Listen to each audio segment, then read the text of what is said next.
Era el 12 de abril del año 1961, a las 10:20 de la mañana. Anna Taktarova y su nieta se encontraban en una granja colectiva de la provincia de Saratov, en la antigua Unión Soviética, cuando vieron una bola de fuego cayendo del cielo. Sorprendidas, se acercaron a ver y se encontraron con un ser vestido de un extraño traje naranja y un casco blanco. Obnubilada, la anciana le preguntó si venía del espacio, a lo que éste respondió que sí.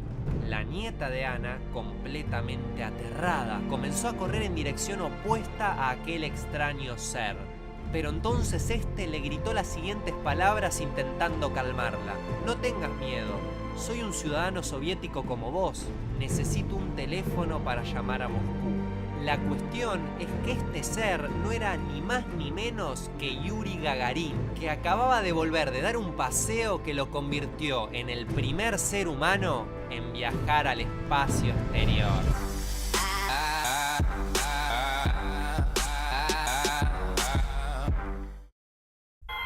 Nuestro planeta es el lugar donde la mayoría de nosotros pasa la totalidad de sus vidas completamente ajenos a que afuera de él la inmensidad del universo esconde secretos y preguntas de los cuales quizás nunca nos alcance la vida de la humanidad para responder, y mucho menos este video. De todas formas, esto es 5 Hechos Universo.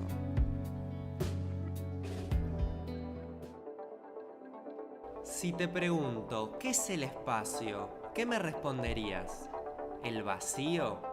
¿La nada? Para Aristóteles, el universo estaba conformado por dos mundos diferentes: el de los 4 elementos, tierra, agua, aire y fuego, y el compuesto de éter, un elemento más sutil y ligero que los otros 4, llenando todo el espacio vacío en el universo. La cosa cambió un poco durante los siglos XVII y XVIII, con el bardo entre Isaac Newton y Christian Huygens. Por un lado, Huygens decía que el éter era un medio elástico por el cual se propagaba la luz. Entonces Newton le tiraba la réplica preguntando cómo puede explicarse el éter si no se puede percibir. Después de esto pasaron como 300 años antes de tener una respuesta. La verdad es que entrados al siglo XX, Einstein propuso que teníamos que abandonar la idea de un éter y el tiempo absoluto. La aposta es que si sacáramos todos los planetas, las estrellas y hasta la última partícula de materia en el universo, lo que quedaría sería algo muy diferente a la nada, y que gracias a la relatividad general conocemos como el espacio-tiempo. El espacio-tiempo no es la nada, ya que el campo gravitatorio de cualquier cuerpo tiende a doblar el espacio y por lo tanto el tiempo. Esto define la fuerza de gravedad que los cuerpos más grandes ejercen sobre los más pequeños y cómo afecta su trayectoria. Tema súper interesante para continuar en otro video.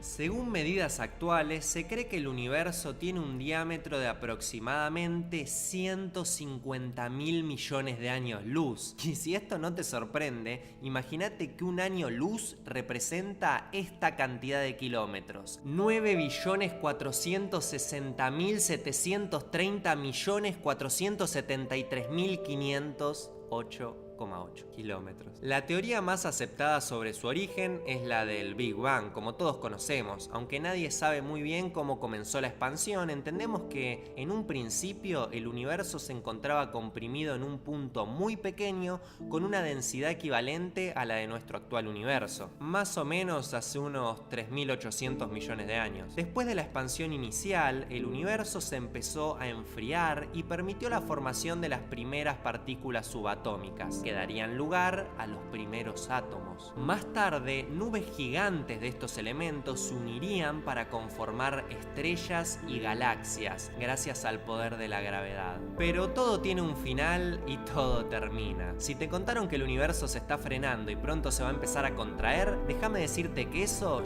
ya no es tan así. Desde hace unos años, gracias a la observación, se demostró que la expansión no se está frenando, sino todo lo contrario, se está acelerando.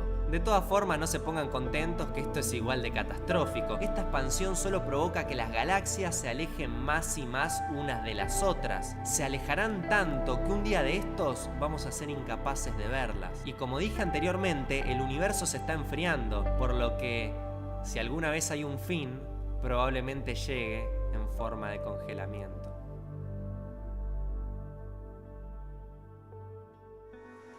Padre, ¿crees en los fantasmas? Pues sí, hijo mío. ¿Tú? ¿En serio? No lo habría pensado. Ah, no. No creo en el fantasma del tipo humano. No, para nada. Pero mira hacia arriba, hijo, y verás un cielo lleno de ellos. Está todo bien con Cosmos y es una de las grandes inspiraciones para este canal cada vez que hablo de temas relacionados con las ciencias. Hay una cosita que está un poquito mal y me vi en la obligación de transformarme en...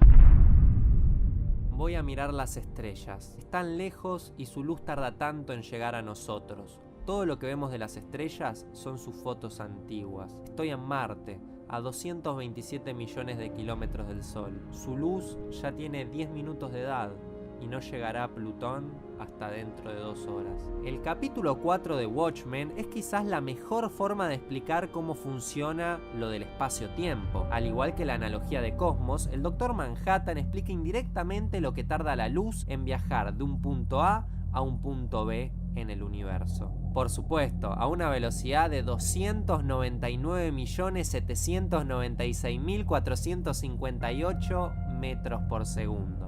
Con dar un ejemplo, si el Sol se apagara en este mismo instante, tardaríamos 8 minutos en darnos cuenta, ya que ese es el tiempo que tarda la luz en viajar hasta la Tierra. Si dejamos esto hasta acá, la historia de William está bárbara. Pero hay un problema, y es que a simple vista, en una noche despejada sin luna, solo podemos ver 2000 estrellas. Además, que están más o menos a 4.26 años luz de distancia, y la última vez que vimos una estrella morir fue hace más de 400 años. Volviendo al tema del Big Bang, en el punto 4 les conté que el universo se está acelerando y como muchos sabrán, toda reacción requiere una acción. Por lo tanto, debía haber una energía que empujara al universo a expandirse, y esta es la energía oscura. La energía oscura ocupa el 68% del universo y tiende a ejercer una presión, que a diferencia de la que hace la gravedad, atrayendo a la materia visible, esta afecta de manera repulsiva a la materia invisible, y esto provoca la expansión acelerada del universo conocido. Pero, ¿qué es la materia invisible? Bueno, cuando se calculó la velocidad de rotación de las galaxias más cercanas, se notó que prácticamente en todas ellas la velocidad correspondía a unas masas mucho mayores que la que se podía medir que las galaxias tenían a partir de su brillo. Entonces, o la teoría estaba mal o había algo que no veíamos, y como la teoría se había comprobado muchas veces y dio pruebas de no estar mal, algo no estábamos viendo. Bueno, acá entra en juego eso que conforma el 27% del universo, la materia oscura.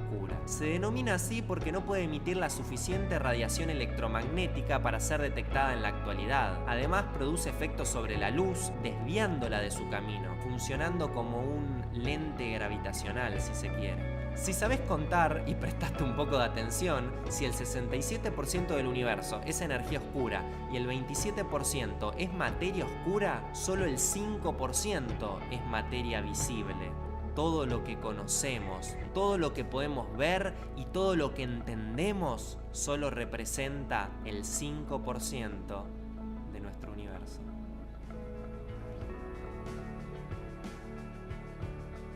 Según John Davis, experto en informática y cerebroplanista, muchos utilizan el término terraplanista con connotaciones que implican fe ciega, ignorancia y hasta anti-intelectualismo. Pero empecé a darme cuenta de cuánto aceptamos sin cuestionar, a pesar de que vaya en contra del sentido común. Ahora John Davis está convencido que la Tierra es plana, horizontalmente infinita y tiene al menos 9000 kilómetros de profundidad. Todas palabras suyas. Pero ojo que tampoco se ponen de acuerdo. Para James McTighe, la Tierra es más o menos un disco de 24.900 millas de diámetro. Declara también que obviamente no es perfectamente plana, debido a los fenómenos geológicos como valles y montañas. Pero entonces, ¿cómo explican las fotos desde el espacio? Una conspiración internacional en pos de las ganancias. ¿Por qué nadie se cayó del borde de la Tierra? Y porque el Polo Norte está en el centro y todo el borde de la Tierra es Antártida. Estos tipos, además de planos, son cuadrados y no saben que muchos de los vuelos comerciales se realizan a través de los polos, tanto norte como sur. Entonces, si querés ir de Argentina a Australia, pasás por arriba de la Antártida. Por desgracia, todavía en el siglo XXI y a pesar de que la balanza se inclina aplastantemente sobre los que saben que la Tierra no es plana, todavía hay muchísimas personas que siguen con esta creencia. Y como dato curioso, ni siquiera Colón creía que la Tierra era plana. El problema es que la iglesia tiene lag y tarda siglos en actualizarse. Además, el mundo está lleno de gente que piensa que el sentido común tiene un valor científico y que las cosas son así porque a vos te parecen de esa manera desde tu patético punto de vista. En el mundo existieron divulgadores de las ciencias como lo fueron Carl Sagan, Stephen Hawking y Neil deGrasse Tyson. Y aunque lo bardeé un poquito en este video, el secreto está ahí, en ser críticos, aceptar que los tiempos cambian, las teorías se perfeccionan y que los puntos de vista son solo eso, puntos de vista. Si el video fuera sobre este tema, hubiese cerrado con lo que solo hay dos cosas infinitas, pero no va por acá. Todas las cosas sobre las que hablo en este video están orientadas a que tomemos un poco de conciencia sobre el vasto universo en el que vivimos y que comprendamos la singularidad de nuestra existencia en este ecosistema. Considero que recién cuando podamos dimensionar las implicaciones de esto, vamos a empezar a admirar su inmensidad y belleza. En un universo tan vasto como este, del cual no podemos conocer sus límites ni todas las especies que lo habitan, y comprender que aunque jamás logremos afirmar como verdaderas muchas de nuestras teorías, lo mágico de la vida y todo lo hermoso que alguna vez sucedió representan en la infinidad del cosmos tan solo un instante.